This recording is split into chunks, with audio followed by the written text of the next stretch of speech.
Good afternoon and welcome to City Council's post agenda for Tuesday, February 12th at 1:30 p.m. With us this afternoon we have Councilwoman Strasburger, Anthony Coghill, Councilman Anthony Coghill, and President Bruce Krause, and myself, Darlene Harris. If the clerk would please read the bills that we'll be talking about today. Bill 1218, Ordinance Amending and Supplementing the Pittsburgh Code of Ordinances, Title 6, Conduct, Article 1, Regulated Actions and Rights by repealing the existing language of Chapter 607, Firearms, Ammunition, and Other Weapons in its entirety, and replacing it with new Chapter 607, General Firearm Conduct, to update existing laws to meet the public safety needs of residents. Bill 1219, Ordinance Amending and Supplementing the Pittsburgh Code at Title 6, Conduct, Article 1, Regulated Actions and Rights by adding Chapter 610, Ban on Specific Firearm Accessories, Ammunition, Modifications, to place a prohibition on certain firearm accessories, ammunition, and modifications. Bill 1220, Ordinance Amending and Supplementing the Pittsburgh Code of Ordinances at Title 6, Conduct, Article 1, Regulated Actions and Rights by adding Chapter 603, Extreme Risk Protection Orders, to provide for appropriate injunctive actions for the preservation of public safety in extreme circumstances. Okay, thank you very much. And we'll first go down for our invited guests so they can just go down the table first and just tell a little bit about yourself. And then we'll come back, and I think we'll start with Dr. Lott. Hi. Well, thanks very much for inviting me here. I greatly appreciate it. My name is John Lott. I'm president of the Crime Prevention Research Center. I've held academic positions during my life at Stanford, University of Chicago, the Wharton Business School, Yale University Law School, and I've been chief economist at the United States Sentencing Commission in Washington. I've written over 100 academic papers and published 9 books. Thank you. Thank you. My name is Walter Gibson. I am virtually a lifelong Allegheny County resident. I have been a gun collector for more than a quarter of a century and also a lifelong firearms enthusiast. In recent years, I've become more of an activist. So I'm here to help represent the interests of gun collectors, gun owners, gun enthusiasts. Yeah, I'm Dr. Charles Gallo, and I'm a clinical psychologist. At the beginning of my career, I worked in the state hospitals, and then spent some time working in the alcohol drug field, and then spent several years working in community mental health centers when we had the old base service units. That was a good while ago. And for the last 40 years, I've been in private practice. I'm the director of East Suburban Psychological Associates in Monroeville. We have a staff of around 20 therapists.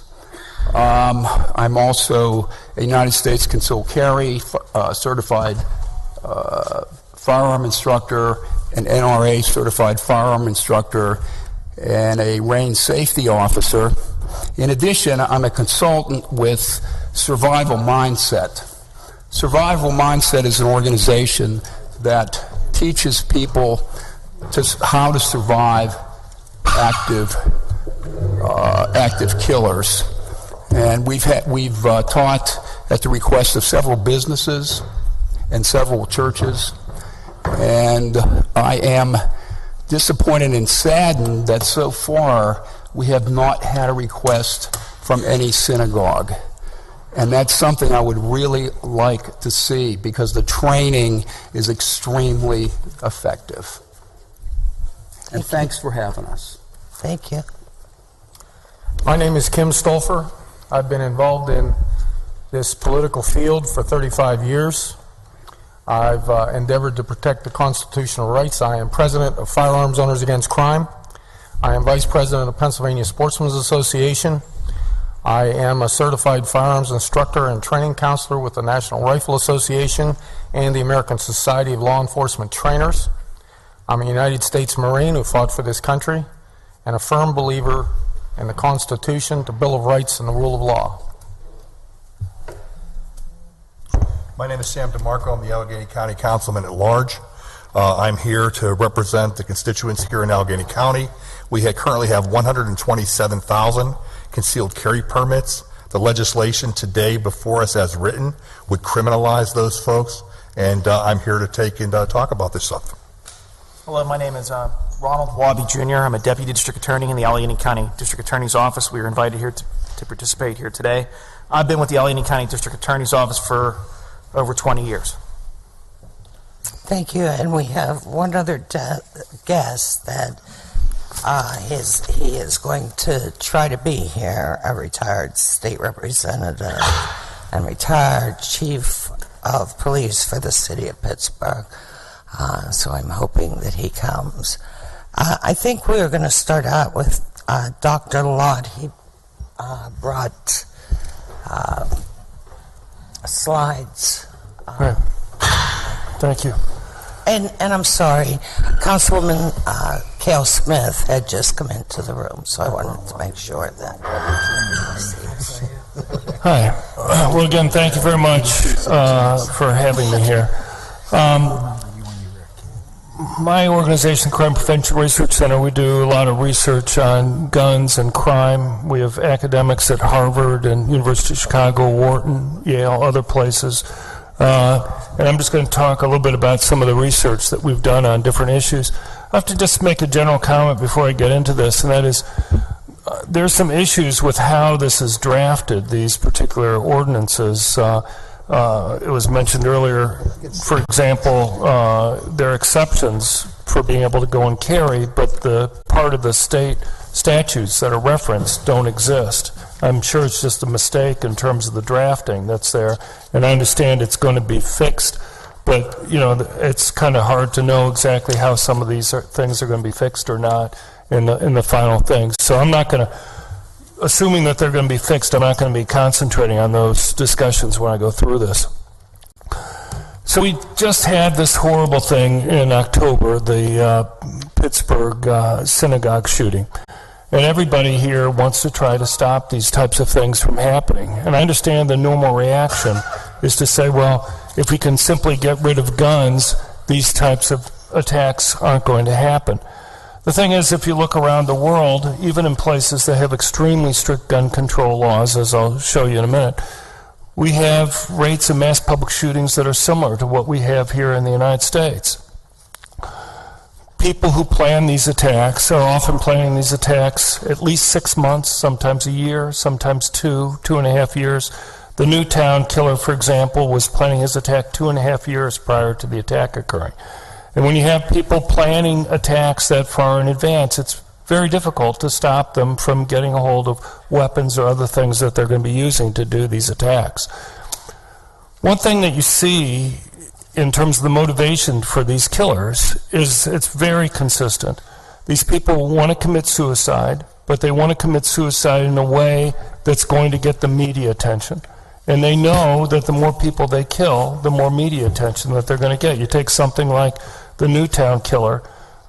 He had actually graphed out for himself, looking at mass public shootings over 40 years, the relationship between the number of people killed in mass public shootings around the world and the amount of media attention that they got, essentially proving to himself that if he could kill more people than past attacks, he could go and get more media attention.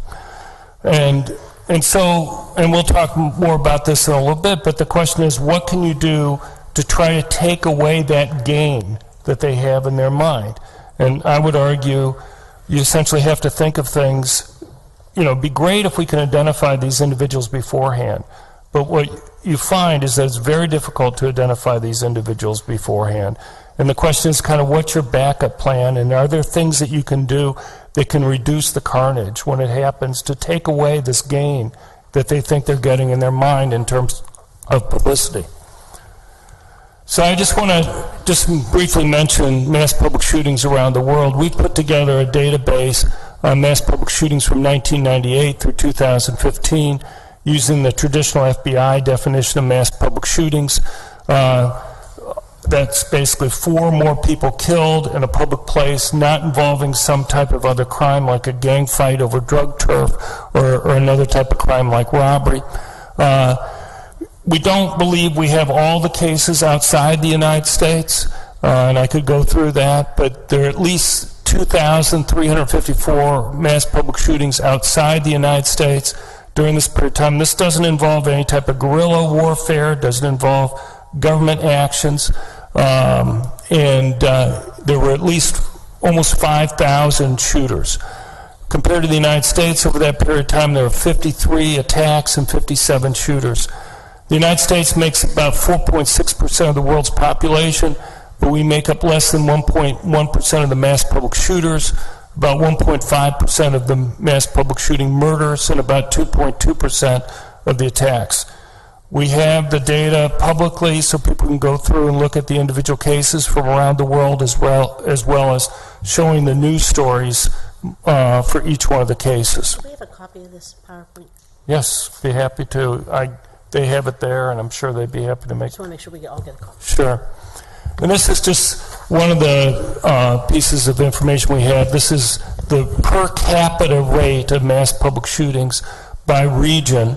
So you can see the United States is in red. Western Europe actually has the murder rate from mass public shootings is essentially identical to the rate in the United States. Northern Europe is slightly lower, and Eastern Europe is about 30% lower. Just to give you one simple example, France in 2015 had 4 mass public shootings, had total casualties of 532 people. One of those would be the concert attack in November, where 132 people were shot to death. They had more casualties from mass public shootings in 1 year in France than the United States had during the entire 8 years of the Obama presidency. We had 527 casualties from mass public shootings using the FBI definition of mass public shootings. So that's a country 1/5 the population of the United States. And the thing is, these types of attacks in other countries just don't get that much attention. You may not know, for example, that there was a large school shooting in Russia at the end of last year at a technical college where 20 people were killed and 65 people were wounded. You may not know that the largest school shooting in history occurred in Russia in 2004, for example, where there are 385 people, children, kindergarten through 6th grade, shot to death. These are occurring around the world. When they occur, they usually get very brief news coverage in the United States, and it makes us think that the United States is somehow unique in terms of this. And obviously many of these countries, like France, has bans on semi-automatic guns, all semi-automatic guns. So here we have an assault weapons ban that's being proposed here. AR-15, for example, you have a list of guns. The key thing here that you have to understand is that these are, quote, military-style weapons, where the key word is style. So if you have a small caliber hunting rifle that fires, 22.3 caliber bullets, that is the same as an AR-15. They look differently on the outside, but they fire the same bullets with the same rapidity, doing the same damage. If you're going to ban guns, it would make more sense to ban all semi-automatic weapons rather than banning a category of semi-automatics based on the fact that an AR-15 looks like an M16. Okay, it's not the same thing. It's not a military weapon. It doesn't have a fully automatic mode there. I mean, you have 3 types of guns. You have manually loaded guns, one pull the trigger, you have to physically reload another bullet in the chamber to fire another round. Semi-automatic, one pull the trigger, one bullet comes out, it automatically reloads, and then one pull the trigger and so on. And then you have fully automatic, where it will continue to fire as long as you have the trigger depressed. These weapons, the vast majority of guns sold in the United States are semi-automatics. Obviously, they make it easier for people to kill others, but they also make it easier for people to defend themselves. If you are being attacked, you miss on your first shot, or if you have multiple people, you may not have the luxury of time to manually reload your gun, in that case, to use it defensively. And so, obviously, there are trade-offs that are there, but if it makes no sense, I would argue, to go and list guns by name when they're functionally equivalent guns that may not look as scary on the outside, but function in exactly the same way. There's been a lot of academic research by criminologists and economists that have looked at the assault weapons ban that we had federally as well as state. Overwhelmingly, there's no evidence that these had any impact on any type of crime rate.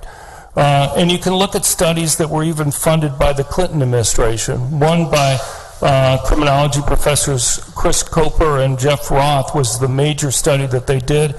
It was funded by the National Institute of Justice during the Clinton administration, and they found, quote, "The evidence is not strong enough for us to conclude that there was any meaningful effect, i.e. that it had an effect that was different from zero." And they looked at everything from mass public shootings to murder to other types of crimes. These people did a follow-up study in 2004, again for the National Institute of Justice, where they found, quote, so they had additional years of data, "We cannot clearly credit the ban with any of the nation's recent drop in gun violence, and indeed there was no discernible reduction in lethality and injuriousness of gun violence." Just to give you some ideas here, so types of guns used in mass public shootings over the last 20 years, the vast majority of guns are handguns. Only handguns used in attacks, you're talking about 55%.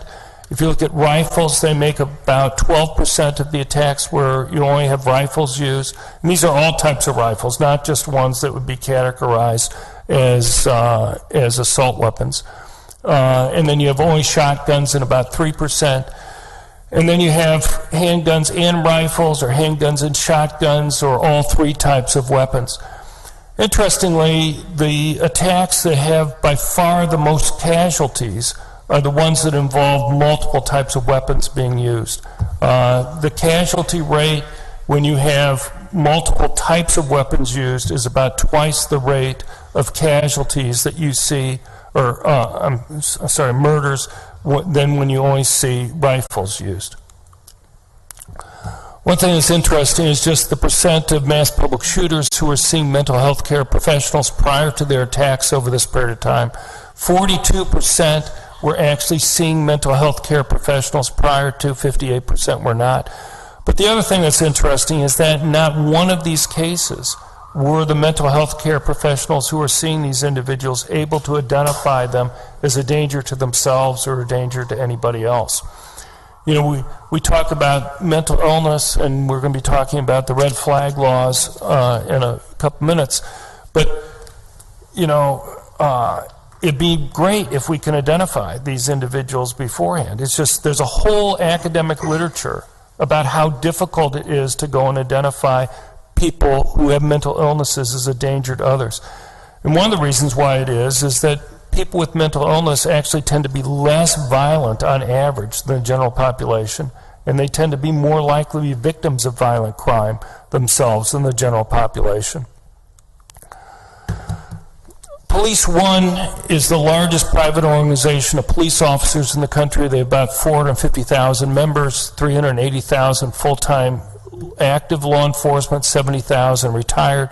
And I just briefly go through a couple of survey questions that they've had of officers. What effect do you think a federal ban on manufacture and sale of some semi-automatic firearms, termed by some as assault weapons, would have on reducing violent crime?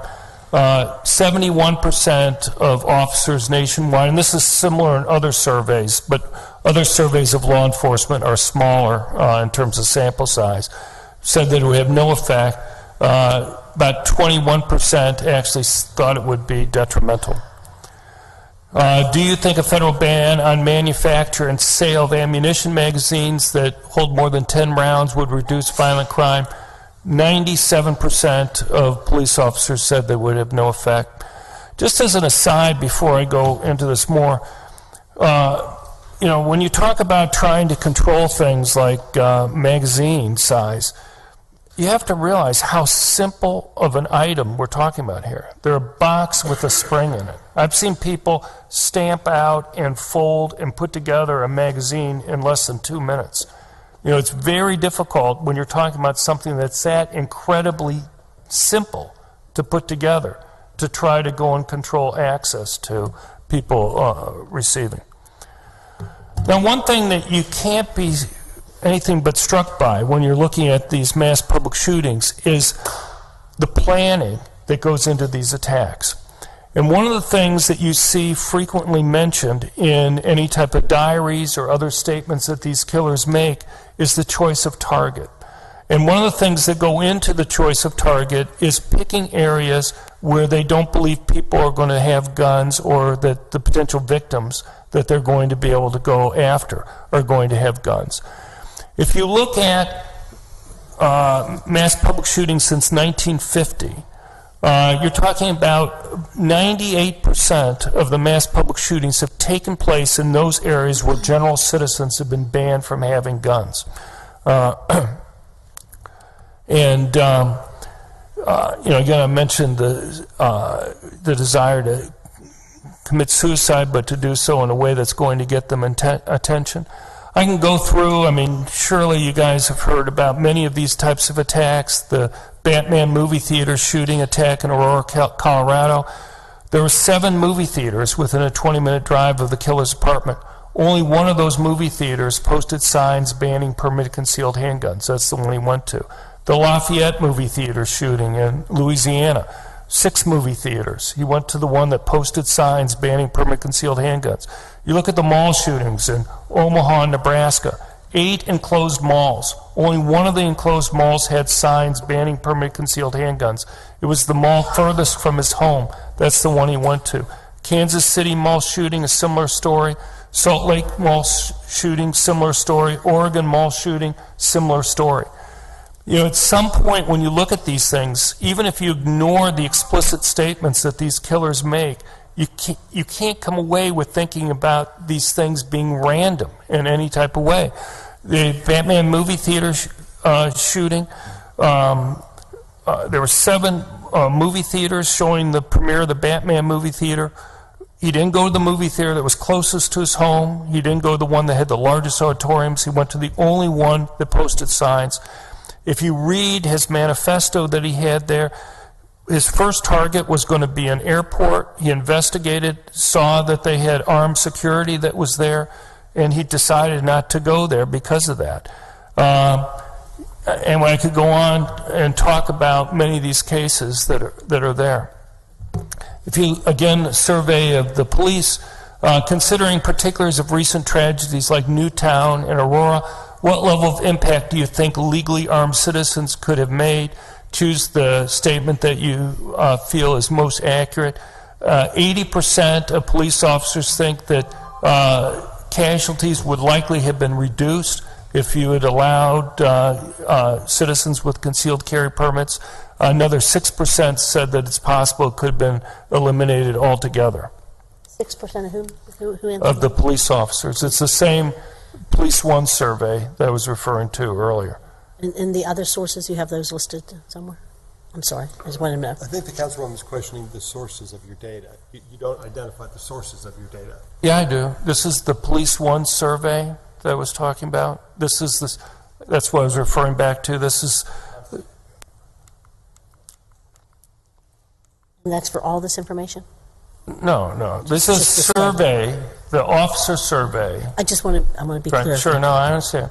The survey of the officers is Police One. There's other surveys of police officers I could show you. The reason why I'm not going to take an hour going through this, I'm going through the Police One because it's by far the largest survey of police officers that have been done.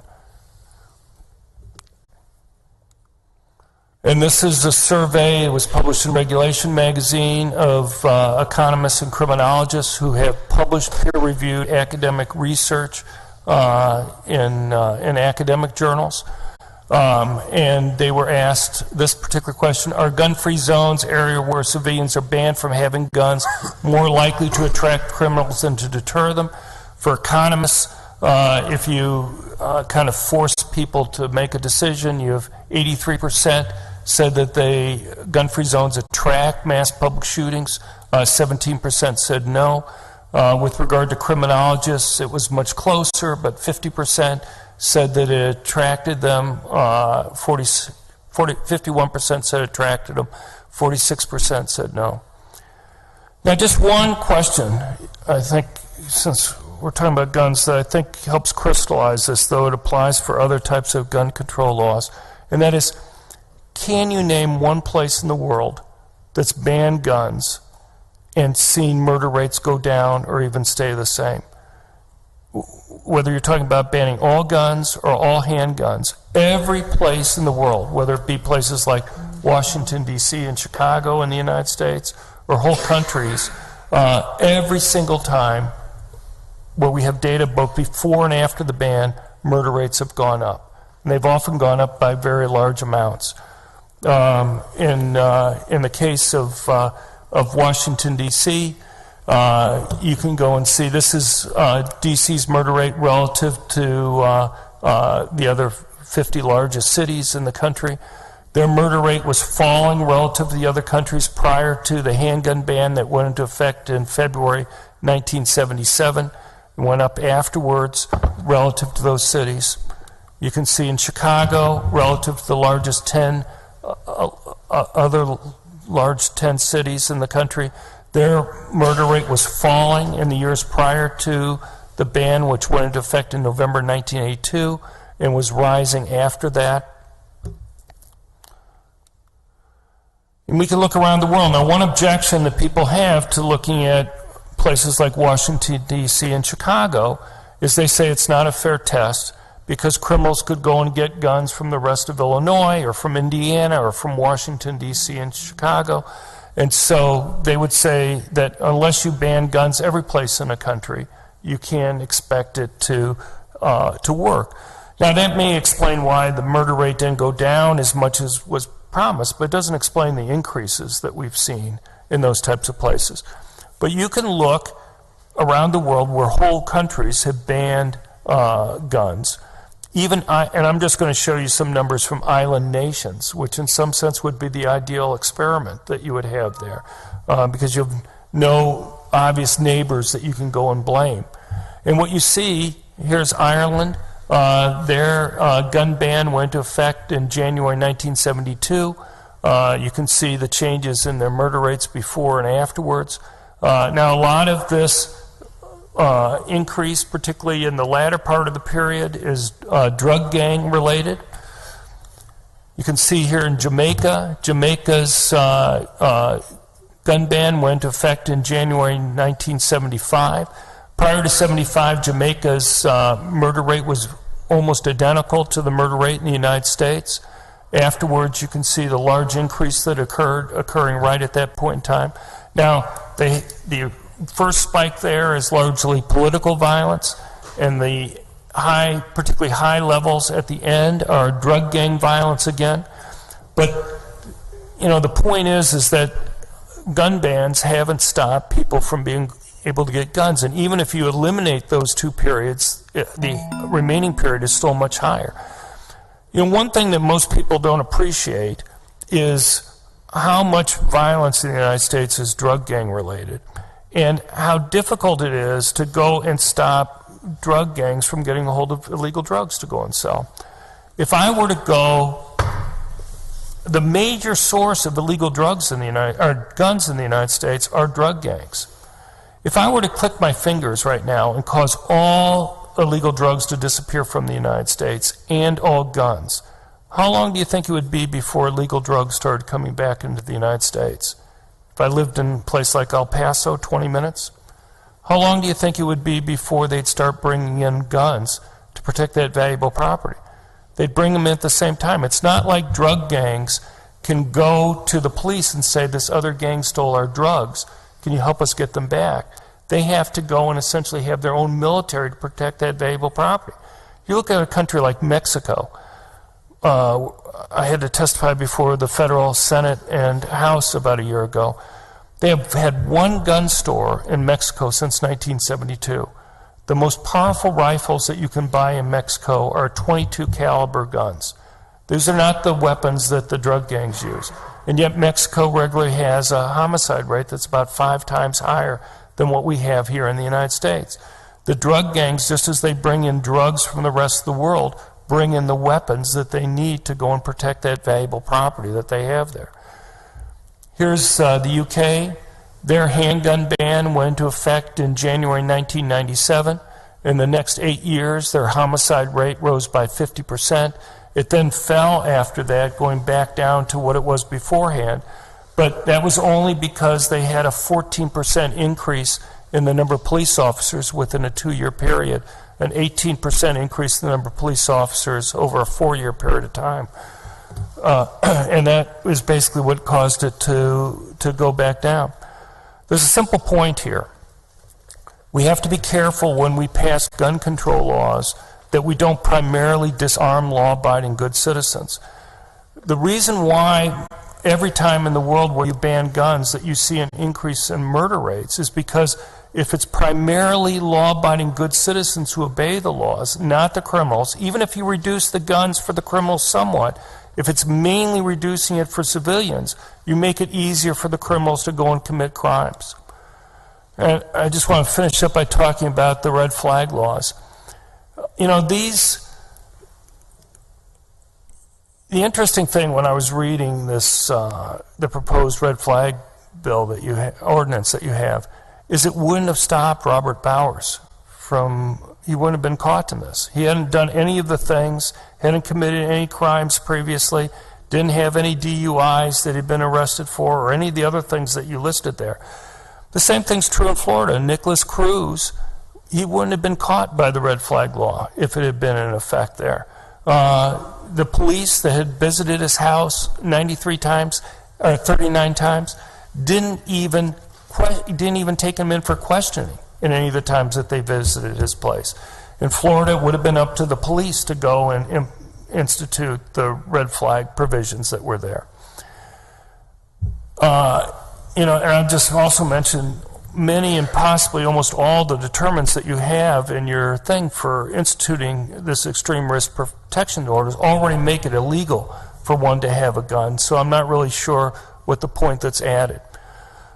One final point that I'll make is that you all, if you compare your ordinance to what's in effect in the 14 states that already have red flag provisions, you have by far the lowest standards for taking away people's guns.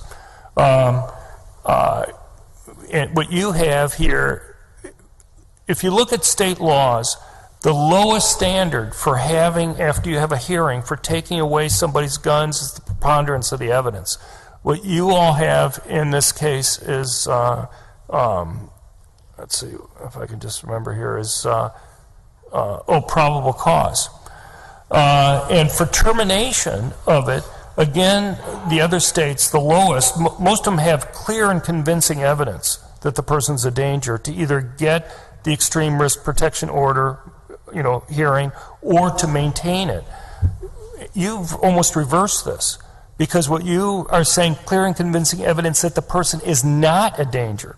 So all the other states that have this, you know, essentially have a high burden to take away the guns, and you reverse it and make the person have to have clear and convincing evidence, which is, let's say, like a 75 or 80% probability that he can prove that he's not going to be a danger to others before you allow him to go and get the gun back.